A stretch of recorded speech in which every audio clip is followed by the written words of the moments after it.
ये मेरे ऊपर रहेगी स्टोरी। मेरी लाइफ में जो भी मैंने ट्रेडिंग में फेस किया है, जो भी चीज़ें मेरे साथ हुई हैं और क्या अभी फेस कर रहा हूँ, उसके ऊपर स्टोरी रहेगी। स्टॉक मार्केट में आप बहुत टाइम से होंगे, ये मेरे को पता है कि आप बहुत टाइम से होंगे और आपको बहुत नॉलेज होगा। बट रिस्क मैनेजमेंट करते हैं आप? क्या आप स्टॉक मार्केट में एनालाइज करते हैं? अपनी सेटअप पर बिलीव करते हैं? क्या आपको पता है कि प्रॉफिट लॉस होता है अगर, तो ओवर ट्रेडिंग हमें नहीं करनी चाहिए। ओवर ट्रेडिंग आप करते हैं और क्या क्या चीज़ें आप करते हैं? अगर ये मेरी लाइफ की स्टोरी आपकी लाइफ में अभी चल रही है तो ये वीडियो को आप कंप्लीटली पूरा देखना। 5 से 7 मिनट का रहेगा, ज़्यादा टाइम नहीं लूँगा और अपनी लाइफ में जो भी सिचुएशन और जो भी घटा है मैं वो आपको बताता हूँ कि कैसे क्या घटा है मेरी लाइफ में और क्या क्या हुआ है।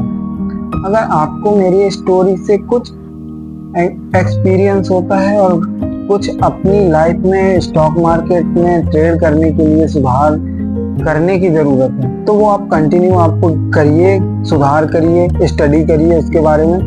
क्योंकि मैं 4-5 साल से स्टॉक मार्केट में वर्क कर रहा हूँ। अभी मैं जिस कंपनी में काम कर रहा हूँ वो भी एक स्टॉक मार्केट से ही रिलेटेड है।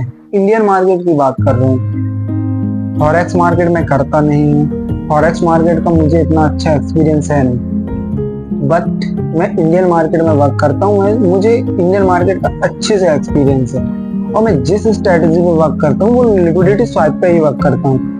मेरा 70 से 80% लिक्विडिटी स्वाइप में अगर मैं वर्क करता हूँ तो ट्रेड बनता है। और ऐसा नहीं है कि आपका डेली ट्रेड बनेगा। अगर ट्रेड बनेगा तो मान के चलिए आपका ट्रेड सुबह 9:30 बजे से 12:30 बजे तक बनेगा। अगर मॉर्निंग पे ही सेटअप बनता है तो आप मॉर्निंग पे एक शॉर्ट ट्रेड कर सकते हैं, मतलब एक छोटी ट्रेड कर सकते हैं। अगर आपका 1-2 बजे ट्रेड बन रहा है, आपके सेटअप में 1-2 बजे ट्रेड आ रही है तो आप वहां से 1-2 बजे ही एंट्री लो और एसएल उसके हिसाब से रखो। छोटा एसएल रखो, बड़ा टारगेट के लिए जा। और अगर छोटा एसएल रखते हो आप, ठीक है, मैंने माना कि आपको सेटअप मिल गया और एसएल भी लगा लिया आपने, बट आपका जो टारगेट है बहुत बड़ा है, ठीक है, 1:6 का टारगेट है। 1:6 नहीं जाना हमें, 1:3 मिल जाए इतना बहुत है।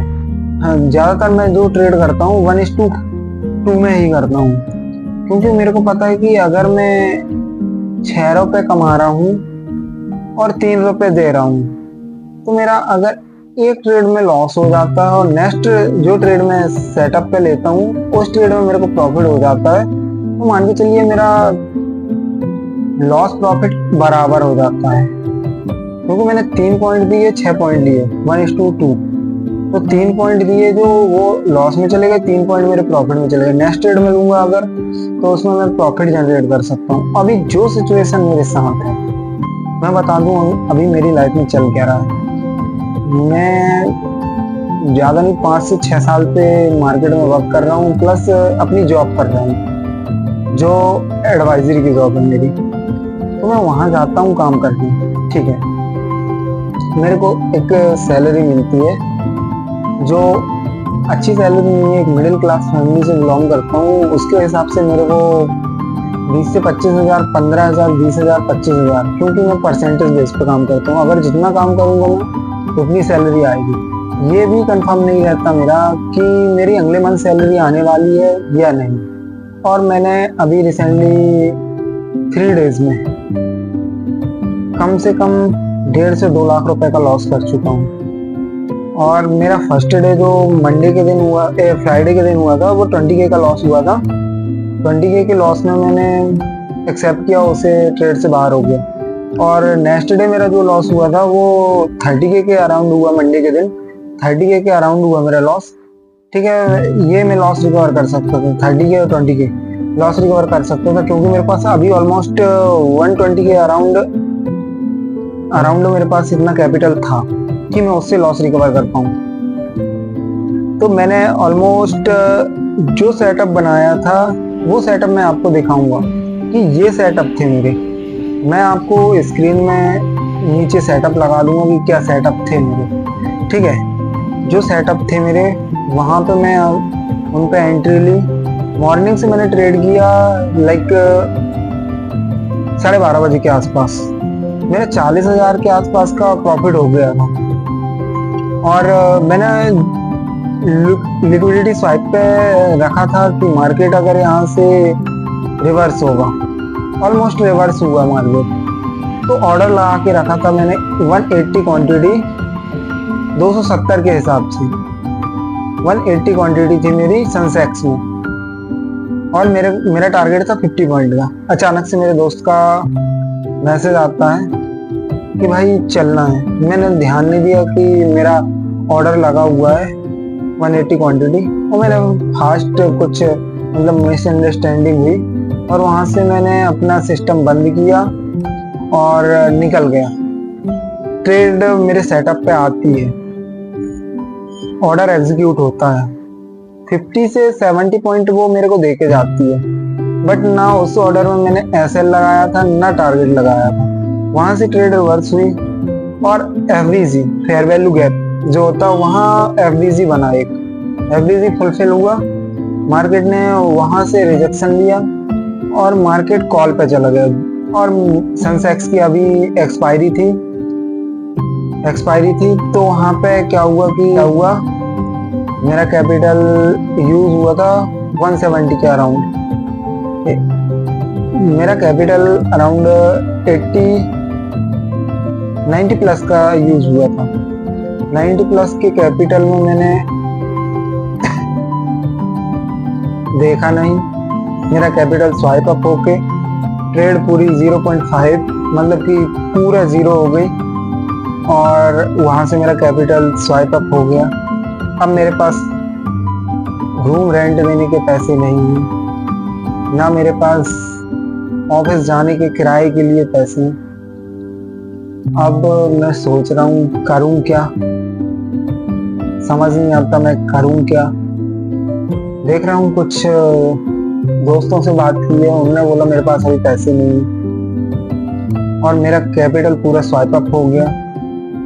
तो मेरे पास जो कैपिटल बचा था उसमें मैं 50% के लिए सेटअप अपना बना के रखा था, और 50% मेरा आया भी, ऑलमोस्ट मेरा टारगेट आ गया था, और 50 पॉइंट मेरे को कवर हो चुके थे। वहां से मार्केट ने रिजेक्शन लिया और सेंसेक्स पूरा पॉजिटिव में आ गया। फिर लास्ट में वो थोड़ी सा निगेटिव में जाके खुला, लेकिन वो जो प्रीमियम थी मेरी वो मूव नहीं कर पाई। 0.5 से वो जीरो हो गई, वहां से मेरा कैपिटल पूरा स्वाइप हो गया। अब मेरे पास तो पैसे हैं नहीं, आप हेल्प कर पाओ मेरी, आपको 10 से 20 रुपए इस क्यूआर पे हेल्प कर पाओ। ऑलमोस्ट मेरे को घर में भी अभी 50K के अराउंड देना है इस मंथ, और मेरे पास पैसे हैं नहीं। तो मैं क्या बोलूं, क्या जवाब दूं, मेरे को ये समझ में नहीं आ रहा। मेरे अंदर जो फीलिंग अभी चल रही है बहुत रूडली चल रही है। मेरे अंदर जो फीलिंग चल रही है, लग रहा मैं कर क्या पाऊंगा। मैंने बहुत मेहनत की है यहाँ तक आने में। मैंने 3 books trading in the zone करके एक बुक है, उसको रीड किया, मार्केट स्ट्रक्चर रीड किया, हर चीज मैंने किया। ऑलमोस्ट अच्छे से मैं काम कर ही रहा था मार्केट में। मेरा ये 30 और 20 50K का लॉस होने के बाद मेरे पास कैपिटल बचा था 1 लाख के आसपास। तो 1 लाख के आसपास मेरे पास कैपिटल था।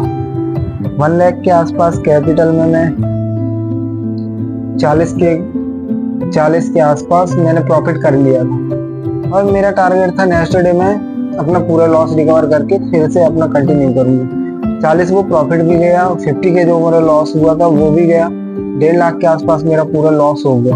ऑलमोस्ट मैं जब से स्टॉक मार्केट में वर्क किया हूँ, तो वहाँ से अगर मैं बताऊँ आपको तो मेरा 2.5 लाख के आसपास का लॉस हुआ है।